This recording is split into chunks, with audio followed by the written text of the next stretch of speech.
All right, I've got 6:30. The board is assembled. I'd like to thank everyone for participating tonight. And at this point, I'd like to call the meeting to order. We could rise and join me in a pledge of allegiance. Pledge allegiance to the flag of the United States of America and to the This republic, conference will now be recorded. one nation, under God, indivisible, with liberty and justice for all. All right, thank you. All right, first item on our agenda is approval of the agenda. I have one item I'd like to add, and that would be communications to the Board of Selectmen. We have one email to go over. And I would propose putting that between after the approval of minutes and before the Selectmen's update. Do I have it? Okay, any other additions? All right. I have a vote to approve the agenda as modified. Sean, was that your motion? Yes, my motion. All right, all in favor, say aye. Aye. Aye. Any opposed? All right, carried unanimously. All right, next thing on the agenda is the approval of the minutes for the April 21st, 2020 Special Board of Selectmen's meeting. Are there any comments on them? Kate? I read through them and thought they were fine. I didn't have any changes. Yeah, Sean? I'm good with them. All right, can I have a motion to approve the minutes for the Special Board of Selectmen's meeting on April 21st, 2020 as written? Yep, I'll make that motion. All right, thank you, Kate. All in favor signify by saying aye. Aye. Aye. Is anyone opposed? Motion carries unanimously.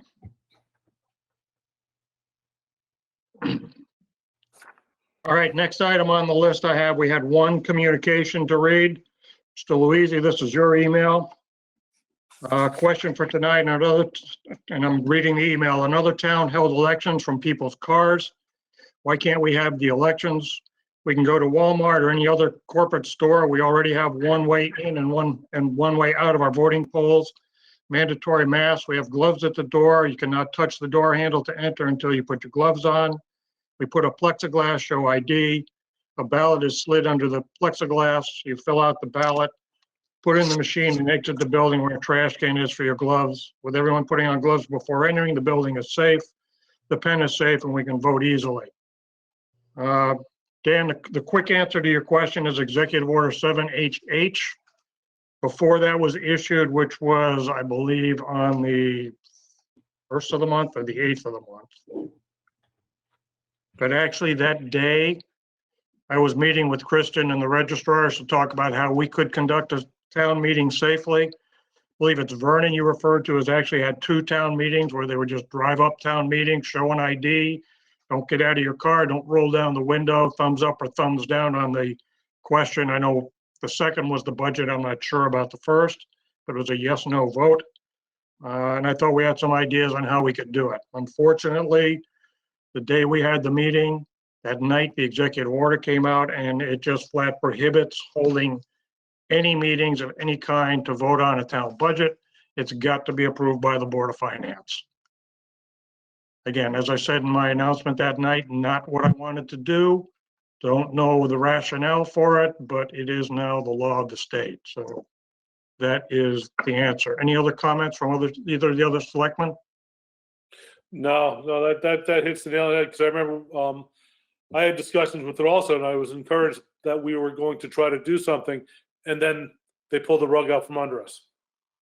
Yeah, I thought it could be a good test bed for us, a chance for maybe a drive-through, maybe a drop box, maybe an online option for some people, and tweak it for other town meetings, as we still have a vacancy on the Board of Ed to fill.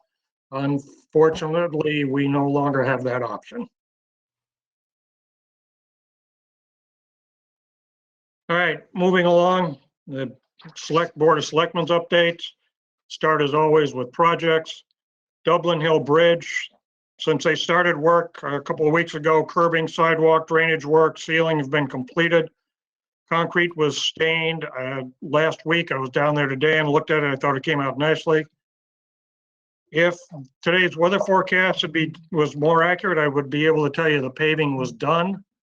But after they did 2 of the 3 required layers of paving, they decided to hold off because of the rain forecasted, which never really materialized for this afternoon.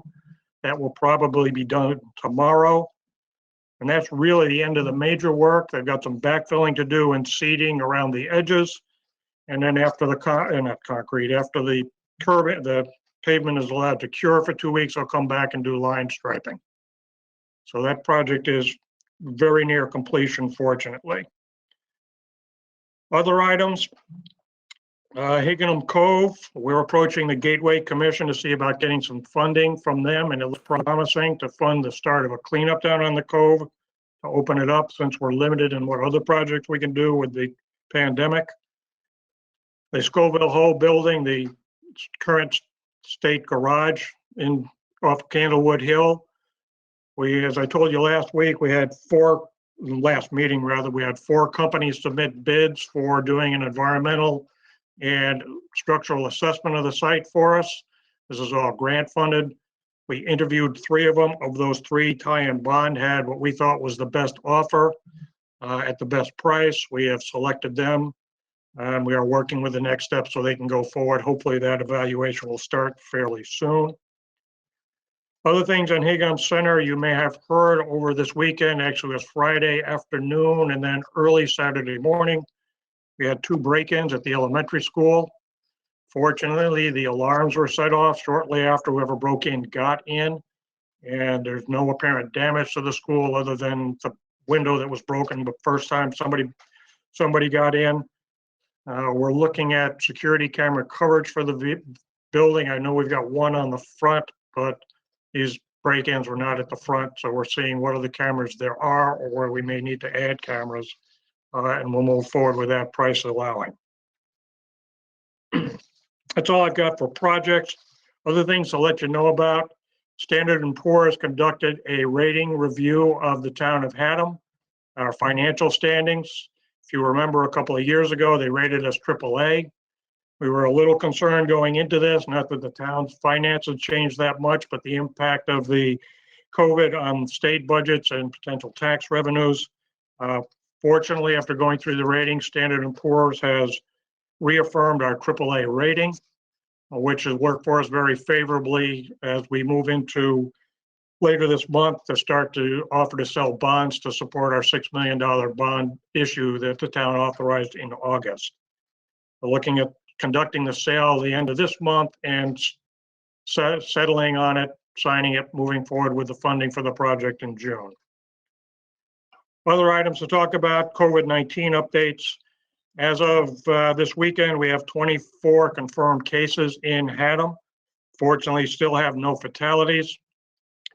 Throughout the health district, which covers Haddam, Chester, Clinton, Deep River, and Old Saybrook, there are 136 cases, 14 fatalities, and as is common throughout the rest of the state, most of those are in skilled nursing facilities, convalescent homes, nursing home type facilities. As most of you, I'm sure, know, the governor is the state is moving toward phased reopening starting May 20th. He's laid out 6 or 7 criteria for opening. We have met the criteria for a decreased level of hospitalizations over an extended time, close to meeting the requirements for testing and moving along on the other 4. A couple of things I want to say about the reopening. I'll put some information up on an announcement later this week, but we will have links to the guidance documents. The state has come out with industry-specific guidance documents for phase 1 reopening, what their requirements are. We're currently working with some of the restaurants in town to allow them to at least maintain the outdoor seating they have, realizing they're going to have to extend the footprint of that or add some outdoor seating to try to help them get up and running. Finally, I'd like to say, if anyone sees any violation from a business on the operating conditions, either now or anytime after the reopening, please notify the Troop F barracks. They will notify either the trooper on duty or the nearby trooper if it's a time our residents on, who can in a timely fashion respond to the business and see if there's a violation. There's been allegations made against 2 of the businesses in town. Frankly, by the time the allegations got to the troopers and they got on scene for a couple of the times, there was no evidence of a violation. Not saying it didn't happen, but there was no evidence, and they need evidence to move forward with any sort of a citation. One business, CrossFit, was closed temporarily by the health district, and what conditions were agreed to for their outdoor exercises has been allowed to continue. And as I said, the other Brookside, the other one, there was so much Facebook chatter on, no evidence was established of the violation. Troopers need something to go forward with. For everyone's information, violation of an emergency order issued by the governor is actually a Class D felony. I don't expect anyone will be going to jail for them, but if a business continues to violate it, it's going to end up costing them some time and money. So please report them in a timely fashion if you have to. And I will put in an update this week, the phone number for the direct access to the dispatcher at Troop F. So it's not a 911 call, it's an admin type call. All right, anything from either of the other two selectmen on the board? I think you covered everything we got going there. Okay, Kate, anything from you? Well, EDC, we're gonna meet Wednesday. We haven't met again since the last meeting, but the focus is really gonna be looking at the farmers market. Per executive order, farmers markets are allowed to operate, but there are quite a bit of standards that need to be met. So we're currently investigating to see if it's gonna be feasible for us to hold that, and also just hoping to have a general discussion on what we can be doing, how we can be supporting businesses just as we reopen. So if anyone has any suggestions, we're always open to hear them. Any volunteers, we're always looking. Bob, I did have a question too about what's the status of the town budget, and as far as approving that and getting some updated numbers from departments. Okay, I've gotten updates from, I think, about half the departments right now. I haven't looked closely at the numbers. I want to do that this week. The Board of Ed proposed reductions are out. The end result for us was between a $300,000 and $400,000 increase in our assessment, which is a lot better than the over 1 million we were looking at previously. I do have to commend the board. I don't know, Brenda, I see you're here. I don't know if you were going to talk about that update or not. I don't want to steal too much of your fire, but I would commend the board and the superintendent, the district, for their work on looking for places that could be reduced. So that's encouraging news. Again, the goal of the Board of Finance is for no tax increase, no mill rate increase this year. And I think at this point that's going to be achievable, but no guarantees yet. Good news, thank you. Some good news through all of this. Yeah, a glimmer of hope anyway. All right. I think that's all for the updates. Next on the list is the Board of Education update. Brenda, if you are ready.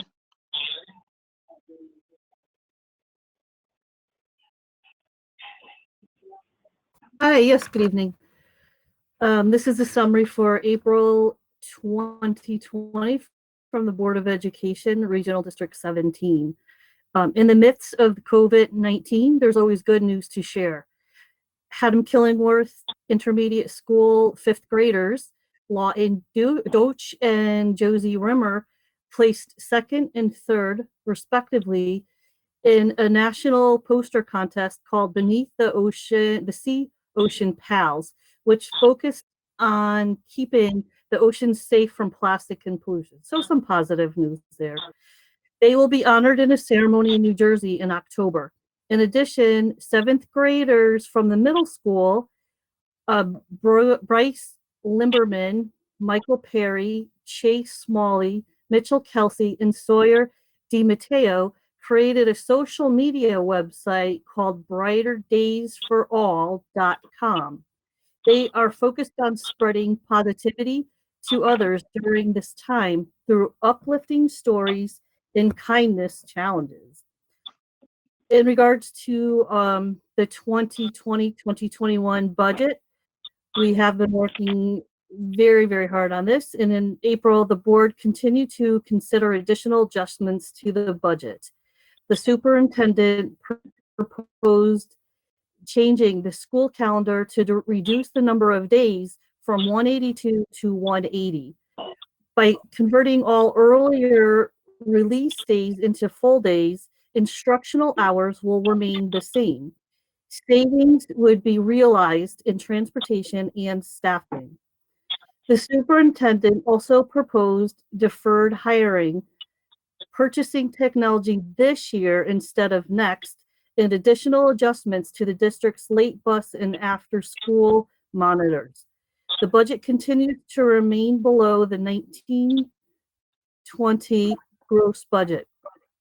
The Board of Education researched the minimum budget requirement, the MRB, which is the maximum amount a school budget can reduce from the prior year's budget.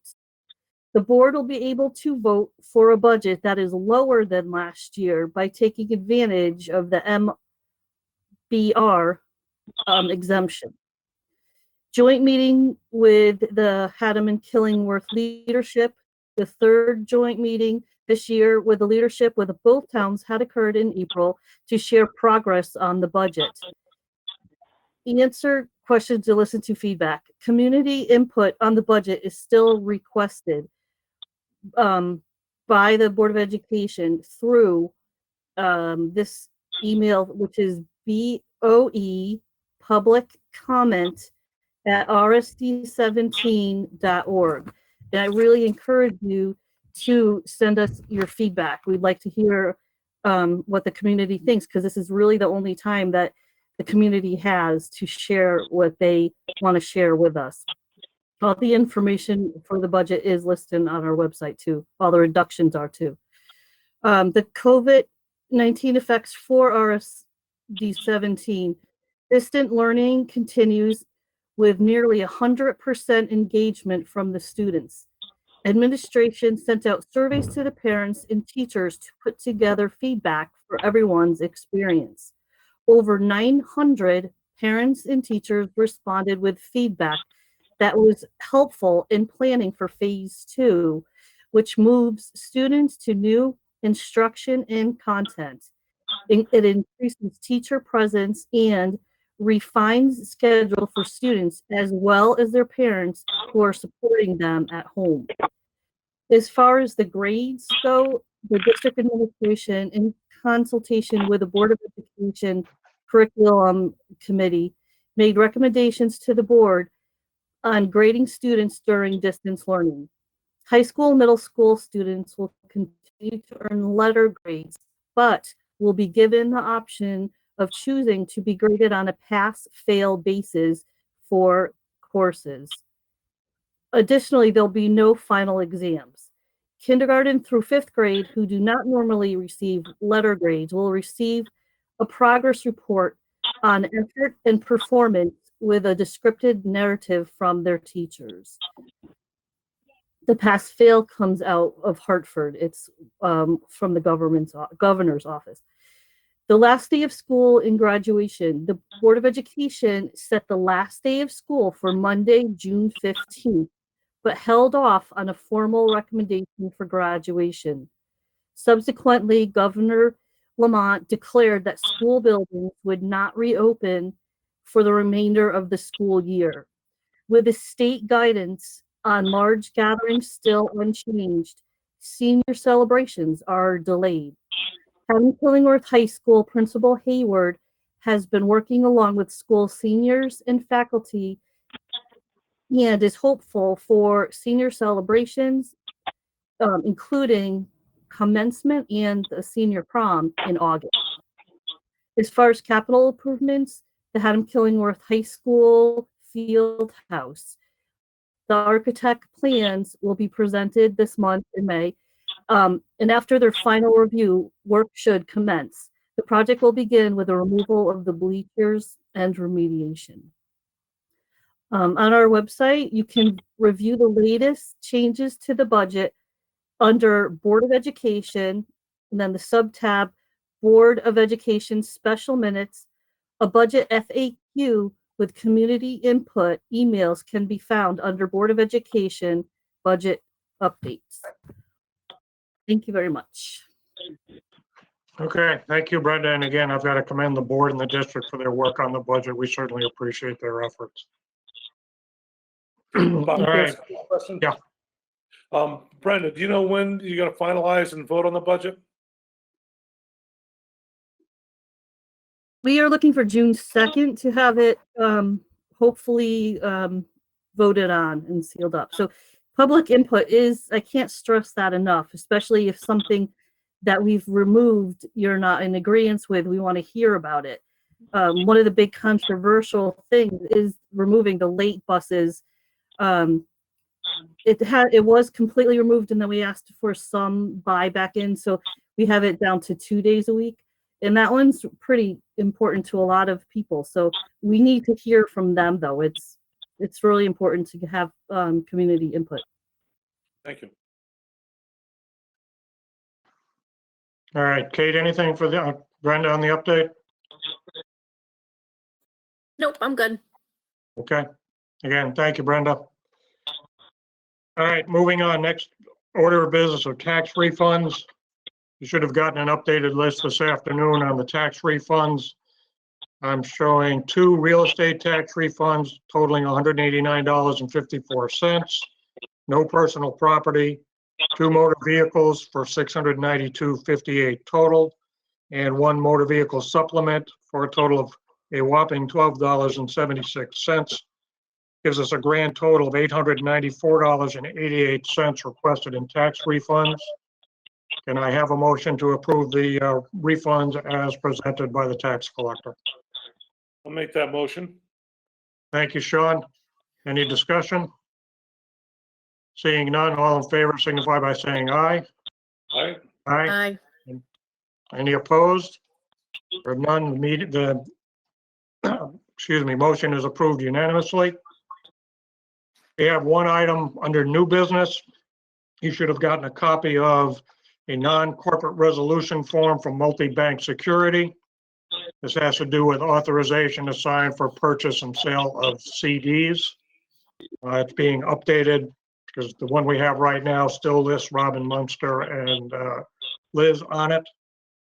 Barbara, is there anything else you need to add to that?